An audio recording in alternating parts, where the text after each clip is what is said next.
नमस्कार, जय हिंद। मैं अर्जुन देवासी और आप देख रहे हैं मुझे शौर्य टीवी से।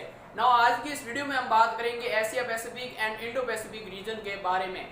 बेसिकली इंडो पैसिफिक और एशिया पैसिफिक रीजन क्या है और इंटरनेशनली ये क्यों कहा जाता है कि जो इंडो पैसिफिक रीजन है वो एशिया पैसिफिक रीजन का ही एक बड़ा रूप है।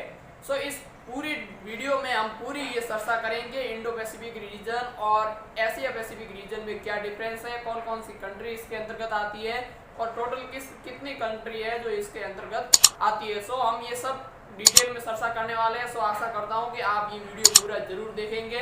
इसके अलावा वीडियो शुरू करने से पहले मैं आपको बता दूं कि अगर आप international relation, international military affair, political affair और वेरियस मुद्दों पर पूरी एकदम सटीकता से जानकारी चाहते हैं तो आप हमें सब्सक्राइब जरूर कर सकते हैं। हम यहाँ पर आपको पूरे सबूतों के साथ ये सब क्लियर करवाएंगे और आपका आई थिंक वीडियो देखने के बाद कोई भी डाउट है जो नहीं रहेगा। आइए वीडियो को शुरू करते हैं।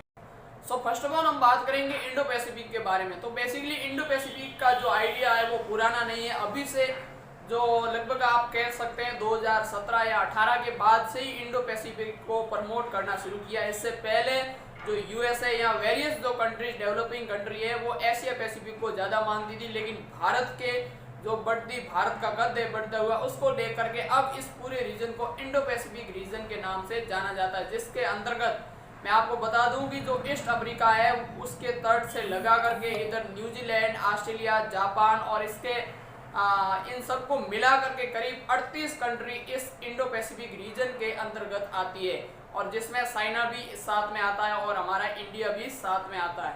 अगर इस पूरे रीजन में बात की जाए अगर ओशियन की, तो इसमें Indian ocean and Pacific ocean आएगा। नाम से ही पता चलता है इंडो पैसिफिक, यानी कि जो इंडियन ओशन है वो और जो पैसिफिक ओशन है वो दोनों को मिला करके एक जो रीजन बनता है उसे इंडो पैसिफिक कहा जाता है। अगर हम व्यापारिक दृष्टि और जनसंख्या की दृष्टि से देखें तो जो पूरी दुनिया की 65% जो जनसंख्या है वो इंडो पैसिफिक जो रीजन है और जो इसके अंतर्गत कंट्रीज आती है उसके अंदर निवास करती है। इसके अलावा जो दुनिया की टोटल जीडीपी है उसका 62% जो जीडीपी का शेयर है वो भी इंडो पैसिफिक का रहता है। इसके अलावा अगर हम बात करें पूरी दुनिया के अंदर इकोनॉमी की, तो पूरी दुनिया में जो इकोनॉमी है उसका 47% जो योगदान है वो इंडो पैसिफिक का रहता है। ये तो हो गया इंडो पैसिफिक। अब हम बात करते हैं एशिया पैसिफिक के बारे में।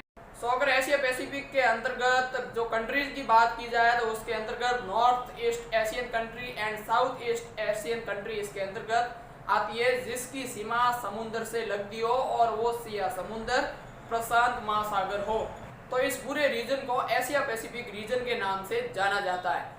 बेसिकली जो एशिया पैसिफिक रीजन था उसके अंतर्गत सिक्योरिटी को लेकर के इतना जो गवर्नमेंट है या जो डेवलपिंग कंट्रीज है वो चिंतित नहीं थे। लेकिन जब से इंडो पैसिफिक बनाया तो इसमें सिक्योरिटी को लेकर के भी और चाइना को लेकर के भी बहुत सारे कंसर्न है, जो अलग एक सेपरेट वीडियो में हम बात करेंगे। साथ ही में अगली वीडियो में हम ये भी बताएंगे कि Asia Pacific and Indo Pacific के अंदर कौन सी कंट्री और कितनी कंट्री आती है, सबके नाम बताएंगे और किसका कितना योगदान है ये भी हम आपको बताएंगे।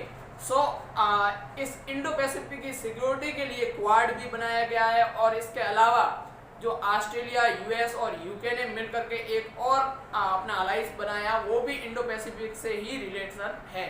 आशा करता हूं कि आपको Indo Pacific and Asia Pacific के बारे में कंप्लीट जानकारी हो गई होगी और अब आपको पता चल गया होगा कि इंडो पैसिफिक रीजन कौन सा है और एशिया पैसिफिक रीजन कौन सा है। मिलेंगे जल्दी नेक्स्ट वीडियो में, तब तक के लिए जय हिंद।